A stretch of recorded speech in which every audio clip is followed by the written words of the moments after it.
네, 국민의힘 혁신위의 인적 쇄신을 둘러싸고 갈등을 빚고 있는 가운데 오늘 이뇨한 위원장과 김기현 대표가 만났습니다. 갈등의 타협점을 찾을 수 있을지 주목되고 있는데요. 예, 이런 가운데 출마설과 함께 비대위원장설이 돌고 있는 한동훈 장관, 오늘 대구를 찾게 됩니다. 오늘 두 분과 정치권 이슈들 이야기 나누겠습니다. 윤기찬 국민의힘 법률위 부위원장, 서용주 더불어민주당 상근 부대변인 나와 계십니다. 어서 오십시오. 네, 안녕하십니까. 예, 지금 말씀드린 것처럼 오늘 오전이었습니다. 김기현 대표와 이뇨한 혁신위원장이 회동을 가졌는데요. 먼저 그 모습 잠깐 보고 대담 바로 시작하도록 하겠습니다. 힘드시죠? 아유, 뭐 살아 있습니다. 아주 대단하세요. 자, 여기까지만. 인터뷰를 좀 줄이고요.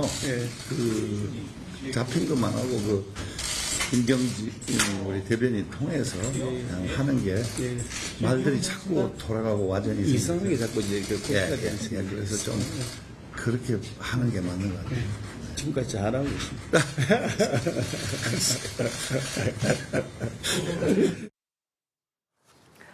예, 오늘 오전의 모습이었습니다. 이후에는 이제 비공개 회동을 가졌고요. 이후에 이제 내용들에 대해서는 조금 전에 브리핑을 통해서 저희도 간략하게 좀 전달해 드렸는데 일단 저 분위기를 좀 어떻게 보셨는지 그리고 오늘 이제 만나게 된 이 배경이랑 여러 가지 것들에 대해서 좀 어떻게 생각하셨습니까? 이게 외관상 이제 마치 김기현 대표 등 지도부가 혁신위의 혁신안을 애써 외면하는 것처럼 혁신 의지가 없다라는 오해를 살 수 있는 상황이 됐잖아요. 그러다 보니까 그런 오해를 불식시키기 위해서 주선한 자리 같은데 개인적으로는 굳이 저렇게 공개적으로 만날 필요가 있었는지라는 생각이 들어요. 왜냐하면 이후에 이제 혁신안이 나왔을 때 그 혁신안이 지도부와 조율 끝에 나왔다. 왜냐하면 지도부도 혁신 대상이 될 수 있는 것이거든요. 그렇다면 지도부와 조율 끝에 나온 혁신안이 국민께 어느 정도 공감을 받을 것인지에 대한 이런 의문이 하나 있는 것이고 또 하나는 혁신안이 받아들여지지 않았을 경우에는 또 이 모임 자체, 이 미팅 자체가 큰 의미가 없다고 또 뒤에 이제 평가가 나올 수 있기 때문에 그래서 뭐 만나는 이 상황이 갈등 상황을 우리가 갈등하는 게 아니다라고 보여주기 위한 목적이었다고 하지만 실제 혁신위의 활동 갈등이 있어야 되는 거예요. 갈등이 있어야지만 그 혁신이 되는 것이지 갈등 없는 혁신이라는 것은 있을 수가 없는 것이고 혁신이 아닙니다. 따라서 저는 어쨌든 이미 만났으니까 저 만남을 계기로 해서 조금 더 국민이 원하는 혁신안이 계속되길 바라고요. 이 혁신안에 대해서 지도부가 어느 정도 받아들이는 모습이 아마 나오지 않을까라는 기대를 갖고 있는데 이후에 만약에 이런 기대와 달리 미미한 혁신안이 지속된다 그러면 김기현 대표가 오해를 사지 않을까라는 생각을 합니다. 저 짧게 공개된 저 영상 속에서 그래도 저 두 인물이 공감한 내용은 우리의 대화들이 좀 오해되고 좀 와전되고 곡해되는 측면이 있다. 그 부분을 짧게 좀 이야기를 했더라고요. 어떻게 좀 보셨습니까? 근데 일단 혁신위를 보면요. 혁신위는 아쉬울 게 없습니다. 혁신위를 보면 혁신위 같은 경우에는 국민적 공감을 얻는 혁신안을 내서 이것을 지도부가 받아들이든 아니든 본인들은 큰 의미가 없어요. 그러니까 그냥 혁신안을 내면 되는 것이고 지도부 입장에서 보면 우리가 받을 수 있는 혁신안이 나오길 바라는 거겠죠. 그런 측면에서 보면 약간의 대화가 필요하긴 하지만 그 대화의 범위가 대화의 목적이 만약에 지도부가 원하는 혁신안이 나오길 바라는 측면에서 대화가 이루어졌다고 국민들이 오해할 수가 있잖아요. 그러면 안 되는 것이거든요. 따라서 저는 개인적으로 이뇨한 혁신위원장이 원해서 만난 만남이 아니기 때문에 이뇨한 혁신위원장은 이번 혁신위와 그 지도부와의 미팅에도 불구하고 뚜벅뚜벅 걸어가겠다라고 얘기한 거에 비춰보면 본인이 구상했던 또 혁신위에서 논의되고 있는 이런 혁신안을 지속적으로 내지 않을까 뭐 이런 생각을 해봅니다. 왜 만났을까요? 일단은 혁신위와 지도부의 갈등은 혁신위가 구성된 이후로 국민들한테 가장 좋지 않은 모습을 보이는 것이죠. 그 갈등 요소를 없애기 위해서 만난 거예요.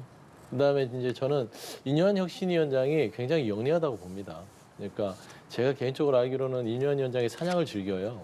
사냥을 즐기는데 몰이를 하는 겁니다. 그러니까 밀었다 땡겼다 하면서 지금 김기현 지도부가 그다음에 장제원 의원이 반발하는 부분들을 만남을 통해서 일단은 조금 숨구멍을 틔워주는 것이죠. 그리고 나서 혁신위는 본인의 갈 길을 가겠다 하는 것인데 이뇨한 혁신위원장의 회동 후의 기자회견의 내용을 좀 보니까 그런 얘기를 하셨더라고요. 그러니까 지금 혁신안의 모든 것들은 국민들이 바라는 부분들이다. 결국에는 국민들이 얼만큼 그 기득권을 내려놓느냐의 부분에 있어서 주목하고 있다. 그러니까 결단을 해야 된다. 이제 그런 취지의 얘기를 하셨던 거예요. 그런데 김기현 대표는 만나기 전까지는 세게 얘기했거든요.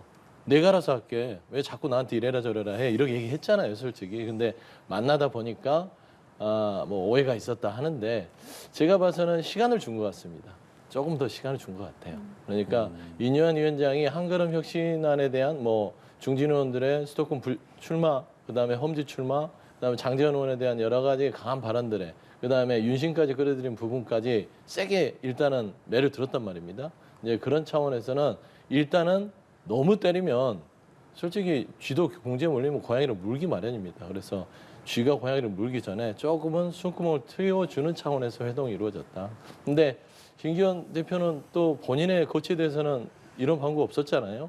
그런 의미에서는 알맹이 없는 회동이었다. 좀 그런 좀 측면도 있습니다. 예, 윤현 위원장이 그러니까 고통스러운 쓴소리라도 정치의 뭐 한 걸음 발전을 위해서는 계속 건의하겠다라고 언급을 했잖아요. 그러니까 어제까지만 해도 어떤 뭐 대통령을 당내 문제와 관련해서 언급하는 건 좀 바람직하지 않다라고 생각했던 김기현 대표이기 때문에 앞으로의 이 혁신의 방향성은 좀 어떻게 보세요? 근데 그 김기현 대표의 그 말은 또 맞는 말이죠. 그러니까 이뇨한 혁신위원장이 사실 그거는 일반적인 예를 들어 대통령이 간접적으로 어떤 의사표명을 했다 하더라도 원론적인 의사표명으로 보여요. 당과 우리에게 뭐 가감없이 얘기해달라. 우리라는 표현도 들어갔거든요. 대통령실에 대한 얘기도 들어갔기 때문에 이건 일반적인 원칙론적인 열심히 해달라라는 취지의 말이었는데 이거를 만약에 이제 이뇨한 혁신위원장이 옮겨가면서 마치 누가 공격해 가듯이 당무에 개입한 것처럼 이렇게 또 오도되잖아요. 그러니까 저기에 대한 김기현 대표의 어떤 여러 가지 비평은 저는 맞다고 보고 윤현 위원장이 저런 언급을 안 했어야 맞다라고 생각하시는 겁니까? 이인현 위원장은 아마 예. 혁신 의지를 드러낸 거겠죠. 나 이렇게 열심히 가겠다라는 의지인데 그거는 사실 좀 부적절한 언급이었어요. 제가 보더라도 거기에 대한 이제 김기현 대표의 비판은 이제 저는 격가지라고 보고요. 실제는 혁신위의 활동 자체가 지도부와 관계에서 보면 갑의 위치에 있습니다. 혁신위가 살아야지만 지도부도 사는 거기 때문에 혁신위가 어떻게 혁신안을 낸 것에 대해서 지도부가 받느냐 안 받느냐에 대한 또 국민적 평가가 따르는 것이거든요. 거기에 따라 지도부 운명도 결정되는 것이기 때문에 결국은 혁신위가 갑의 위치에서 어떤 안을 낼 때 우리 당내 현황이 이렇기 때문에 아까 말씀 주신 대로 이런 당내 상황을 고려해서 뭐 주문했을 수는 있습니다. 다만 혁신위의 혁신 기조가 변화될 것 같지는 않다라는 생각이 들죠. 그게 만약에 변화된다 그러면 김기현 대표 입장에서 저런 만남 만들지 않겠죠. 또 하나는 김기현 대표가 뭐 본인의 거취에 대해서 의사표명하지 않는다고 말씀 주셨지만 실제 저는 언젠가는 한다고 봅니다. 김기현 대표 입장에서도 당내 다수당이 돼야지만 본인이 앞으로 바라는 정치 환경이 조성될 수 있는 여지가 있기 때문에 당장 본인이 일선을 더 한다고 해서 본인이 크게 달라지지 않거든요. 따라서 당이 총선에서 큰 의석을 얻는 것이 본인의 정치 행보와도 부합한다, 이익과도. 따라서 개인적으로 혁신위의 활동의 성과와 본인의 정치 행보도 또 맞기 때문에 저는 개인적으로 김기현 대표도 조만간에 때에 맞춰서 결단을 할 것이다 이렇게 생각하고 있습니다. 그 아까 전에 기자회견에서는 그러니까 기자들이 물었을 때 불출마나 뭐 험지 출마 관련 이야기는 없었다라고 이제 답을 했거든요. 대변인들이. 그렇다면 그 부분에 대해서는 뭐 지금 논의하기는 좀 부적절하다 혹은 잠시 뒤에 나중에 좀 이야기할 것이다 뭐 이렇게 봐야 되는 거겠습니까? 그러니까 불출마 또는 험지 출마의 경우에는 이제 두 가지 측면이 있는데 하나는 전체적인 당의 큰 의석수를 늘리는 포션을 늘리는 정도의 역할을 하게끔 해야 되는 거죠.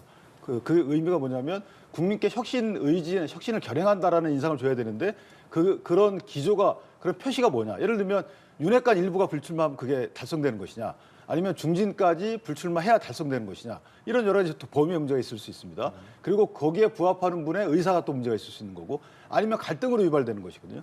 두 번째는 험지 출마의 경우에는 의석수의 개별적인 증대와 관련이 있는 겁니다. 예를 들어서 부산에 있는 분이 수도권에 와가지고 한 석을 더 버틸 수 있느냐? 그러니까 부산은 당선되고 수도권도 당선되는 이런 전략이냐? 이거는 이제 한 석이 늘어나느냐 안 늘어나느냐 이런 전략적인 측면이기 때문에 이런 것들은 사실 총선기획단에서 조금 더 면밀한 검토가 필요하겠죠. 이런 여러 가지 시간이 필요한 고민스러운 이슈이기 때문에 그런 측면에서 그런 제안을 했을 수 있는 것이고 또 하나는 이제 당내에서 보면 당내 역학관계에도 관여됐다고 봅니다. 예를 들어서 어떤 분은 윤핵관만 불출마해라. 중진이 무슨 잘못이 있냐 이렇게 또 얘기하는 분이 있어요. 이준석 대표의 경우 이렇게 얘기합니다. 또 어떤 분은 지도부가 책임이 있다. 지도부와 윤핵관이 책임져라. 뭐 이런 식으로 다양한 그 책임의 범주, 희생의 범주와 관련된 논의가 있기 때문에 이 논의가 총선 전략 차원뿐만 아니고 당내 역학구도와도 맞물려 있어서 이런 사실 불순물을 빼야 되는 거 아니겠습니까? 그러니까 총선 전략 차원이 아닌 당내 역학이라는 이 불순물을 제거한 논의로 가려고 그러면 조금 더 정제된 논의가 있어야 되겠다. 뭐 이런 취지의 여러 가지 얘기들이 오가지 않았나 이렇게 생각합니다. 긴장감이 좀 조성이 돼 있다가 오늘 이제 회동을 했고요. 그렇다면 이제 앞으로는 어떤 모습을 보일 것인가? 사실 인요한 위원장이 이런 이야기를 했어요. 다음 주쯤에 뭐 비밀 무기를 공개할 수도 있다라고 했는데 오늘 회동 이후에 좀 어떤 뭐 방향이 좀 달라질 수 있을 거라고 보세요? 아니면 뭐 좀 계속해서 강경하게 갈 것 같으세요? 강하게 가는 거죠. 아까도 제가 뭐 초반에 말씀드렸다시피 인요한 위원장은 지금 완급 조절하는 것입니다. 그러니까 이게 애도 너무 매를 때리면요, 이게 그 반항을 합니다. 그래서 김기현 대표, 장제원 의원, 윤핵관들이 지금 말하자면 혁신안을 지금 1호, 2호, 3호, 4호까지 내놨어요. 처음에 예를 들면 대사면부터 시작해서 2호가 지금 중진, 특히 윤핵관들의 험지 출마에 대한 어떤 수용론입니다. 근데 3호도 청년 비례도 나왔고 4호도 지금 말하자면 대통령실이나 이런 용산에서의 전략공천은 배제한다라는 이 4호안이 나와 있는데 2호안이 넘지 않는 이상 나머지는 다 의미가 없어졌잖아요, 지금. 그런 의미에서는 차근차근 진행하지만 이 윤핵관들의 자기 기득권 내려놓기 부분들은 인요한 위원장이 혁신위에 말하자면 존폐하고 또 달려 있는 겁니다. 존폐의 요인이죠. 그래서 이거는 포기할 수 없는데 기회를 준 것이다. 저는 봐서는 일주일 정도 기회를 준 것 같아요. 그럼 일주일 사이에는 뭐 특별히 어떤 뭐 혁신안을 더 내놓지 않는다 뭐 이렇게 내놓지 않고 또 다양한 다른 방법으로 네. 압박을 할 거라고 생각을 해요. 윤여한 위원장이 그런 방식으로 지금 혁신위를 해왔고요. 그다음에 윤심 논란 부분에 있어서도 본인이 정말 큰 리스크를 안고 던진 거거든요. 예를 들어서 대통령실이 어떻게 반응할지 모르는 부분들, 뭐 이게 예를 들어서 대통령실에서 부인을 해버리면 인요한 위원장은 혁신위원장으로서의 동력을 완전히 상실하는 겁니다. 그런 의미에서는 지금 김기현 대표에게 저는 오늘 부드럽게 얘기하면서 칼을 들이댔다. 저는 그렇게 보고 있습니다. 앞으로 뭐 좀 인터뷰도 좀 줄이겠다 뭐 이런 뜻을 밝힌 것 같은데 이거는 혁신위 차원에서의 리스크를 줄이겠다는 걸로 보이세요? 아니면 그러니까 속도 조절 그것도 하나의 같은 기회를 맥락이라고 주는 보세요? 것이죠. 그거 그러니까 역시요. 그 숨 쉴 수 있는 기회를 주겠다라는 예. 것인데 제가 지금 인요한 위원장의 여러 가지 인터뷰들을 보면서 이런 말이 주요하더라고요. 지금 혁신의 방점은 여야를 막론하고 특히 국민의힘은 말 따로 행동 따로 하면 안 된다는 것이에요. 예를 들면 김기현 대표는 인요한 혁신위원장이 들어왔을 때 정권을 준다고 그랬습니다. 근데 오늘 만나서 무슨 얘기를 하냐면 아니 뭔가 하기 전에 절차 논의를 해라. 아니 혁신위가 왜 지도부와 절차 논의를 합니까? 그러면 혁신위에서의 기능이 없는 것이잖아요.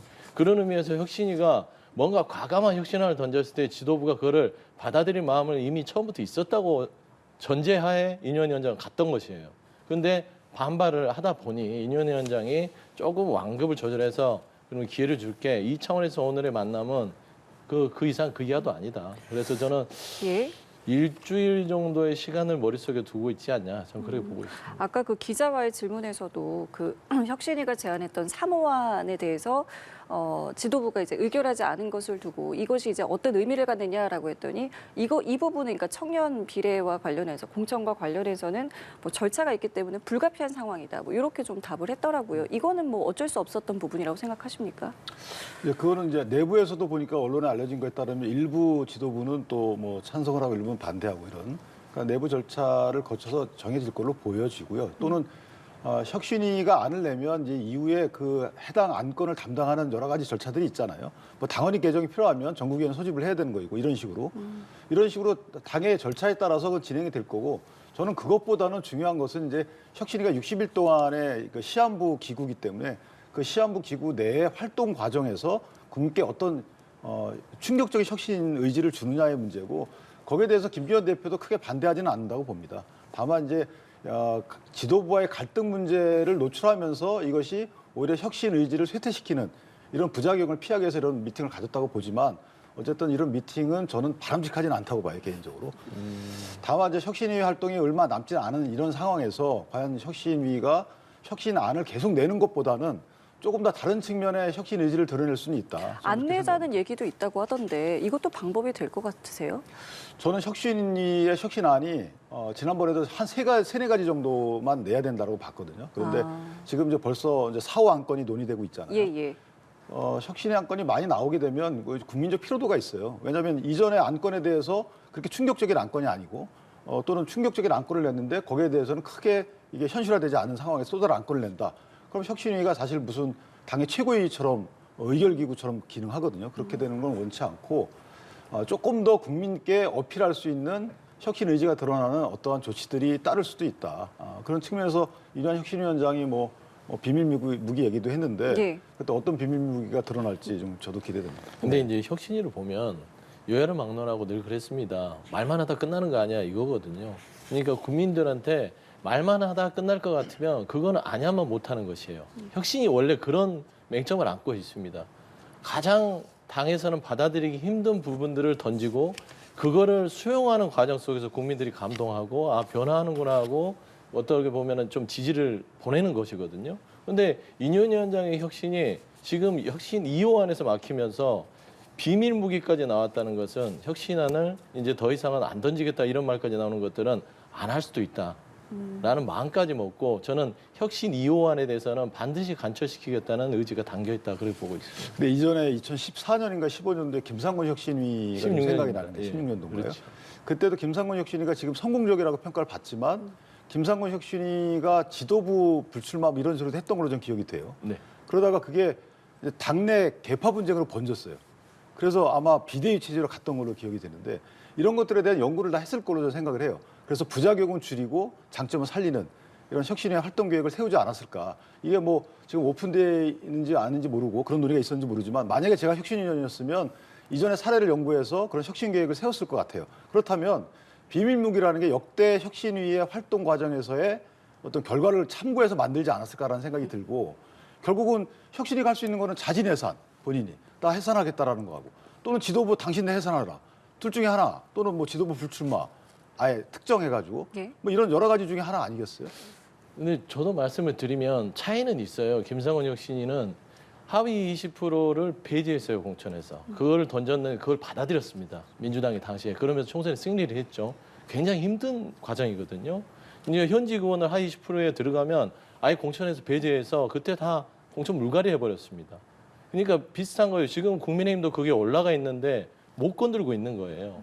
그 작은 부분도요. 그런 차이도 있을 것이고 혁신위의 부분에 있어서는 뭐 반면교사를 삼아라 이런 거는 참 좋은 말씀인 거는 같지만 결국에는 실천 의지예요. 실천 의지인데 전부 다 할 수는 없죠. 제일 중요한 거는 지금 저는 이인영 혁신위원이 던진 1호안, 2호안, 3호안, 4호안 중에는 2호안입니다. 그러니까 윤핵관들 이런 부분들을 어떻게 기득권을 내려놓는가에 대해서는 그 결정이 국민들은 가장 기대하고 있는 것이고 이인영 혁신위원장이 지금 혁신위를 손놔버리잖아요. 제일 곤란한 거는 용산입니다. 그렇기 때문에 용산은 지금 조마조마한 마음으로 보고 있을 것이다. 왜냐? 친윤을 좀 비워야 정말 용산에 있는 찐윤들을 보낼 수 있거든요. 그 역할을 지금 이인영 혁신위원장이 하는 거예요. 그런 의미에서는 윤심까지 등장했다고 봤을 때는 김기현 대표도 참 마음이 복잡할 거다. 근데 이렇게 여기에 보고 이제 저는 약간 달리 해석을 하는데 이게 이제 윤핵관이라는 특정해가지고 윤핵관만 그만두면 혁신이 실현된 거다 이런 프레임이 또 있을 수 있어요. 근데 처음에 혁신위에서 언급했던 부분은 영남 중진 뭐 이런 식으로 몇 개의 그룹 단위를 언급했단 말이죠. 근데 이걸 해석하는 과정에서 당내에서 어떤 분들은 또 윤핵관으로 가고 영남 중진이 무슨 죄냐라고 하고 이런 식으로 약간의 본인들 정치적 입지에 따라서 이 해석 범위를 달리하거든요. 그러니까 여기에 얽매이다 보면 이게 이제 그때도 그 뒤에 김상곤 혁신위가 성공한 듯 했는데 나중에 이제 김종인 선대위원장이 오셨다가 비대위로 전환이 되잖아요. 그때 개파 갈등이 있어가지고 탈당도 하고 막 그랬단 말이죠. 이런 식으로 그래도 막아야 되는 입장이 있는 거죠. 그래서 희생양을 마녀사라는 식으로 할 필요도 없는 것이고 그러니까 이거 저희 당내 문제지만 어쨌든 명확히 사실 기반에 둔 그러니까 선거 전략상의 판단을 해야 되는 것이지 당내 역학관계를 뒤집으려고 하는 이런 여러 가지 불순물이 침전된 이런 식의 전략을 피면 안 된다 이런 생각이 비대위 듭니다. 전환은 정치권에서 ABC예요. 김기현 대표 체제로 저는 끝까지 갈 수 없다고 봐요. 보통 이제 재보선 참패, 혁신위, 그다음 비대위 이렇게 가는 거거든요. 민주당도 그렇게 갔던 것이고 지금 김기현 2기 체제는요 잠시 징검다리고 혁신이 끝나면 비대위 출범할 수밖에 없습니다. 예, 알겠습니다. 알겠습니다. 오늘 만남 이후에 혁신위가 어떤 의견 내는지 그리고 지도부와 관계는 어떨지 좀 지켜봐야 할 것 같고요. 민주당에서는 어제 이제 비명계 모임이라고 할 수 있는 원칙과 상식 출범했습니다. 출마 변 보면 출범의 변 민주당의 도덕성, 당내 민주주의, 비전 정치 이렇게 세 개 회복해야 한다라고 했습니다. 네. 어떻게 들으셨어요? 이게 이제 비명계의 모임보다는 원칙과 상식의 모임이라고 하는 게 낫겠죠. 그렇지 않겠습니까? 혁신계라고 불러달라고. 예, 혁신계로 이렇게 불러달라고 얘기하더라고요. 얘기하더라고요. 이거는 이제 어떤 계파의 어떤 모임이 아니고 정치 결사체라고 해야 되죠. 그러니까 당내 민주주의 차원에서는 여러 가지 의견들이 있지요. 뭐 당내 민주주의 안에서는 이런 의견 저런 의견 하기 위해서 그룹을 짭니다. 그래서 이게 정치 결사체인데 이분들이 주장했던 것들은 뭔가 당의 다양성을 요구했던 것이고요. 그다음에 뭔가 혁신이 너무 지지부진하다. 뭔가 혁신이라는 부분들에 있어서 실천하는 모습들, 기득권을 좀 내려놓는 모습, 그다음에 당내의 다양한 의견들을 좀 가져왔으면 좋겠다. 그런 것이고 마지막에 말씀드린 비전 정치, 과연 우리가 민주당이 거대 야당으로서 대한정당으로서 뭔가 비전을 제시하고 있느냐 이런 것이에요. 제가 봐서 면면을 봤을 때 네 분 다 지금 현 이재명 지도부에 쓴소리를 했던 분들이지만 그런다고 해서 이상민 의원처럼 당을 나가겠다고 하신 분들은 아니잖아요. 당 내에서 뭔가 해결을 하겠다라는 의지를 가지고 정치 결사를 했기 때문에 저는 이런 부분에 있어서는 당이 우리 특히 민주당은 다양성을 인정하고 있기 때문에 이분들의 의견을 받아서 혁신의 발판으로 삼을 수도 있고요. 그다음에 두 번째 말씀드리면 단순하게 지금 이분들이 공천 때문에 이런 결사체를 만들었다고 보는 것은 좀 과한 해석 같아요. 제가 봐서는 예전에 2016년도에도 당시에 문재인 대통령이 대표로 있을 당시에 민진모라는 세력이 있었습니다. 거기도 다른 얘기를 했었거든요. 그런 정도의 어떤 의견 그룹으로서의 어떤 총선을 앞두고 혁신에 대한 어떤 제안들을 하는 정치 결사체의 하나다. 좀 그렇게 보였으면 좋겠어요. 뭐 실제로 총선을 좀 앞두고 있다 보니까 총선 공천을 압박하기 위한 것이 아니냐 뭐 이런 시각도 있는데요. 여기에 대해서 조응천 의원의 답변도 있습니다. 어떤 내용 이야기했는지 함께 들어보시죠. 참 그 얘기 들을 때마다 정말 어이가 없다 싶습니다. 이재명 대표를 중심으로 똘똘 뭉쳐서 총선 승리하자. 지금 이 자리에서 그렇게 얘기하면 됩니다. 그러면 공천 무지하게 쉽게 받습니다. 답변이 됐습니까? 뭐 이 모임의 성격을 좀 어떻게 규정을 하시겠습니까? 좀 모임의 캐치프레이즈가 세 가지인데 세 가지 다 이재명 대표를 겨냥한 것처럼 보이잖아요. 도덕성을 공격하고 그다음 당내 비민주적 당 운영을 하고 있다라는 취지의 반박이잖아요. 그리고 당내 비전이 없다. 비전 정치를 하자는 것은 실제 본인들이 캐치프레이즈를 내걸었지만 비판을 키워드로 다 요약해서 내건 거죠. 그러니까 저분들이 탈당하지 않고 당내에서 저렇게 당의 정상화 활동을 한다는 것은 이재명 대표한테는 굉장한 위협이 된 겁니다. 특히나 저 시점을 보면은 위증교사 혐의에 대해서 분리심리하기로 재판부 결정이 난 이후란 말이에요. 그러면 실제 대선 주자로서의 확고한 입지가 있어야지만 당내 90점 역할을 하는 것인데 지금 대선 주자로서의 피선거권이 담보되지 않는 상황이거든요. 그렇다면 이재명 대표가 당내 위상이 상당히 흔들릴 여지가 있다. 이 시점에 지금 드러나는 거기 때문에 나가지 않는다는 겁니다. 그렇다면 앞에서 다른 의원들을 규합한다는 것이고 이 규합을 할 때 저 캐치프레이즈가 상당한 역할을 할 겁니다. 본선에서 못 이기는데 경선 이기면 뭐 하겠느냐라는 취지의 주장을 할 것으로 보이고 거기에다가 대선 주자급 뭐 김두관 의원이나 또는 김동연 의원이나 또는 또 전직 총리 한 분이 만약에 등장을 한다 그러면 사실상 파괴력이 굉장히 커지는 거죠. 원상회복되는 겁니다. 당의 역학구도가 이재명 중심당에서 기존에 경선 치를 때처럼 원상회복되는 과정이 있기 때문에 이 상황에서는 사실 이재명 대표가 공천권을 전행하기 어려워집니다. 왜냐하면 본인이 공천을 통해서 친명계 의원들을 많이 넣는다 하더라도 본인의 만약에 사법 리스크가 현실화돼가지고 피선거권을 잃는다 그러면 친명계 의원도 뿔뿔이에요. 그렇다면 여기서 당내 공격을 피해야 되는 상황이고 그러려면 공천권을 어느 정도 나눠서 행사해야 되는 상황이 됐다. 그런 시점에 저런 논의들을 하는 것이라서 결과적으로 공천권에 영향을 주는 현상이고 이게 만약 성공한다 그러면 총선에서도 민주당은 유리합니다. 사실은 이런 당의 정상화 노력이 만약에 이게 계속 당에서 힘을 얻어가고 이재명 대표와의 갈등 구도가 커져가면 저는 오히려 본선 경쟁력은 더 커질 수가 있다. 물론 경선에서는 불협화음이 커집니다. 이미 이제 그쵸. 친명계 강성 개딸 지지층부터 공격이 커지고 우왕좌왕하겠지만 본선에서는 조금 더 나은 경쟁력으로 다가갈 수 있는 여지도 없지 않아 있다. 이 말씀은 그러니까 결국에는 이 모임이 좀 커지고 이게 위협으로, 그러니까 이재명 대표에게 위협으로 다가갔을 때 이야기거든요. 근데 어떻게 좀 성격을 보고 계세요? 근데 무슨 이재명 대표한테 위협이 될까요? 저희 민주당의 공천이 이재명 대표가 하는 게 아니에요. 물론 영향력은 있겠죠, 당대표니까. 예. 이미 저희가 2016년도부터 우리 당은 공천 시스템이 있습니다. 말하자면은 재료를 넣으면 시스템에 돌아가서 평가를 하게 돼 있습니다. 이거는 손을 댈 수가 없는 거예요. 예전에 이 여야가 당대표나 지도부에서 말하자면 지금 그걸 좀 손보겠다는 얘기도 좀 있지 않습니까? 손보겠다 하더라도 그거는 이 정치 상황이 바뀌는 부분에 있어서 일부 손보는 것이죠. 뭐 당원에 대한 어떤 의지 입장들을 조금 더 많이 반영하겠다. 그러니까 그 부분 때문에 이제 어제 이 강성 지지층과의 결별 이런 것도 좀 이야기를 한 것 같은데. 그거는 좀 다른 결이에요. 제가 설명을 드리면 강성 지지층은 우리 100만 이상의 이 민주당원 중에 아주 일부분입니다. 특히 이제 강성 지지층 얘기를 하는 건 지금 이 네 분이요. 많은 괴롭힘을 당하고 있어요. 그 지역구에 가면 그 앞에서 깽가리 치고 목소리 높이고 말하자면 조금 욕설 비방 이런 것들을 한단 말입니다. 문자 메시지, 뭐 전화 폭언까지 이런 거를 하다 보니 이런 부분들의 괴로움을 이 공당의 같은 동지의 의원들이 당하고 있으면 뭔가 좀 조치를 해달라 그런 요구지요.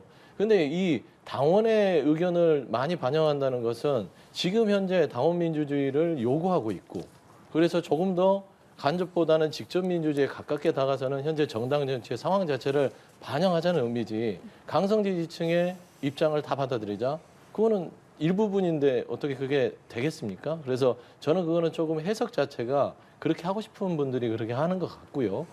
그다음에 이재명 대표가 어떤 저분들에게 그리고 본인한테 비판적인 어떤 의견을 주는 분들한테 공천을 뭔가 불이익을 준다. 그 순간 저희는 총선에서 국민들이 다 보고 있어요. 강서구 보궐선거에서 저희가 승리를 했고요. 국민의힘이 참패를 했지만 결국에는 민주당한테도 똑같은 얘기를 하는 겁니다. 너희들 잘못하면 이렇게 회초리를 때릴 거야. 아주 참패를 안겨줄게. 이 얘기를 하는 거기 때문에 저희는 거기에 대해서 정말 국민들이 무서운 걸 알고 공천에 대해서도 공정하게 하기 위해서 노력할 수밖에 없어요. 그래서 저는 그런 의미에서 지금 이 네 분의 어떤 원칙과 상식의 모임 자체가 좀 소수지만 외기의 역할을 할 수 있는 그런 정치 결사체가 될 것이다. 좀 기대하고 있습니다. 지금은 4명이잖아요. 근데 저 4명에서 내는 이 얘기들 좀 보면 뜻을 같이 하는 의원 40-50명 있다. 김종인 의원 이렇게 얘기하고 오늘 아침에 인터뷰만 봐도 뭐 윤영찬 의원 같은 경우는 이건 눈덩이지만 곧 눈뭉치가 될 거다. 이런 얘기도 하고 예상 밖의 인물과도 공감대 형성하고 있다. 상당히 더 커질 수 있는 것처럼 이야기를 많이 하거든요. 늘 정치가 가능성은 열려 있죠. 그러니까 이런 요구들을 통해서 당 지도부가 혁신을 아주 강하게 드라이브를 걸고 뭔가 변하겠다는 모습을 보이면 이 목소리 자체가 반영이 되는 거잖아요. 그러면은 여기에 대해서 많은 의원들이 여기에 와서 비판하기 위해서 많이 모이겠습니까? 당 지도부가 그렇게 변화하고 혁신하면 더 당 지도부에 힘을 실어주겠죠. 그건 당연한 얘기죠. 제가 봐서는 인터뷰들을 쭉 네 분 개별적으로 한 걸 제가 들어보니까 예. 40-50명이 어떤 근거로 하느냐 했을 때는 개별로 만난 건 아니라는 것입니다. 저는 추측컨대 예전에 이제 가결, 부결 던졌을 때 한 40표 정도가 나왔지요. 어떤 그런 마음을 가진 분들이 한 30-40명 있지 않냐라는 저는 그런 근거 하에서 얘기하신 것 같아요. 하지만 지금 중요한 것은 민주당의 지도부가 정말 국민의힘의 지금 혁신의 박차를 가하는 것보다 더 강한 혁신에 대해서 고민하고 있다라는 차원에서는 조금 더 시기를 앞당기는 차원에서의 지금 원칙과 상식의 어떤 출범 저는 그런 긍정적인 의미로 받아들이는 게 당에서는 더 좋은 또 어떤 효과가 되지 않을까 그런 생각을 하고 있습니다. 알겠습니다. 요 내용도 좀 여쭤보겠습니다. 민주당 내에서 좀 약간의 엇박자가 보였는데 그것이 바로 이제 한동훈 법무부 장관의 이제 탄핵과 관련돼서 지도부와 의원들의 이제 일부 의원들이 합니다만은 이 TF 내에서의 좀 엇박자를 지금 어떻게 좀 보고 계셨습니까? 저는 본인들의 정치 스타일이라고 보는데요. 그러니까 본인이 정치 기반이 어디냐에 따라서 다른 것 같아요. 예를 들면 강성 지지층에 기대는 정치인의 경우에는 이 탄핵의 요건이 성숙되지 않은 저런 탄핵을 계속 남발하는 거죠. 그리고 그게 아니고 일반적인 그 민주당 지지층에 기대는 분들은 이제 그런 걸 조금 국민적 어떤 여론을 살피는 이런 입장인 것이고 지도부 입장에서 보면 당 전체를 봐야 되는 것이기 때문에 이게 이 탄핵이 말이 안 된다. 요건에 그 국민적 여론도 싸늘 하잖아요, 현재. 그리고 실제 헌법재판소의 결과도 그렇고 하기 때문에 이것을 지속한다는 것은 선거 전략으로 맞지 않아요. 본인의 공천 전략으로는 맞습니다만은 당 전체 선거 전략 차원에서 보면 지도부의 만류가 맞는 것이죠. 그럼에도 불구하고 계속해서 저렇게 주장한다는 것은 당의 공식 기구를 맡고 있는 분이지만 어쨌든 본인 자체 경선 전략 아닌가 저는 그렇게 생각을 합니다. 네, 어떻게 좀 보셨어요? 이거는 이제 저는 이렇게 봐요. 한동훈 장관이 실수하셨다. 한동훈 장관이 실수했다. 그렇죠. 그러니까 그동안 뭐 민주당과의 각을 세우고 본인의 정치적인 어떤 자양분으로 삼는 것은 이해합니다. 뭐 여러 가지 이야기를 하는 거 역대 정부의 법무부 장관의 모습은 아니었다고 판단이 돼요. 그래서 한동훈 장관한테 늘 꼬리표처럼 정치를 할 거 아니야? 총선에 출마하나? 대선 후보가 되겠네? 이거는 법무부 장관이 맞는 얘기인지 모르겠어요. 한나라의 법무부 장관한테 그런 꼬리표가 달리는 게 과연 온당한 것인지 본인한테 좋은 것인지. 하지만 여러 가지 설전이 있는데 최근에 보면 탄핵 검사 탄핵 부분들 그다음에 이런 게 민주당에서 논의된다고 해서 네. 예. 위헌정당 심판을 법무장관님께서 거론을 했다. 이건 상당히 위험한 발언이죠. 이건 예를 들면 위헌정당 심판이라는 것은 민주당 자체를요 반국가 세력으로 보는 것이죠. 그렇지 않겠습니까? 반국가 세력 뭡니까? 공산당이잖아요. 저는 이렇게 법무부 장관이 얘기를 한다는 거는 탄핵의 사유에도 갈 수 있다. 저는 그렇게 논의가 가능한 발언이었어요. 왜 그러냐면 민주당이 어떤 당입니까?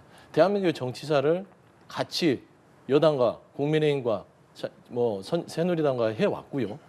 대통령을 3명이나 배출했던 당입니다. 수권 정당이었어요. 그런 탄핵 논의에 대해서 민주당 안에서 좀 엇박자가 나는 부분에 대해서 좀 더 여쭤보고 싶어요. 그러니까 엇박자가 나는 부분들은 한동훈 장관의 기본적인 스탠스를 이제 더 이상 키워주지 말자. 한동훈 장관에 대해서 뭐 탄핵을 운운하면서 해봤자 한동훈 장관의 몸집만 더 키워주기 때문에 그냥 이 한동훈 장관은 어차피 정치판에 뛰어들 사람이기 때문에 그냥 두잔하는 거예요. 그런 의견이 하나 있는가 반면 최근에 위헌정당 심판을 거론했기 때문에 이거는 법무부 장관으로서 부적절한 발언이다. 어떻게 이 대한민국 정치사를 쭉 이끌어왔던 민주당, 군부 독재 시절에 대해서 민주를 회복시켰던 민주당에 대해서 어떻게 반국가 세력으로 규정해서 위헌정당 심판을 해볼까요? 너무 가볍지 않습니까? 저는 이런 부분에 있어서는 이런 논의의 대상에 올라간 건 한동훈 장관이 실수한 것이다. 저는 그렇게 보고 있습니다. 근데 이게 이제 저희가 말을 정확히 옮겨야 되잖아요. 그러니까 한동훈 장관이 분명히 그런 해석을 혹시나 오해할까 봐 명확히 했어요. 그러니까 지금 한동훈 장관이 하고 싶었던 말은 그거죠.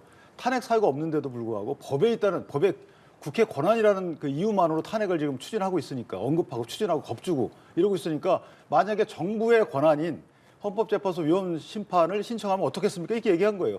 이것도 그러면 그 논리에 따르면 법에 있으니까 그거 아무 말 못하는 거 아니요. 그렇기 때문에 서로 하지 맙시다.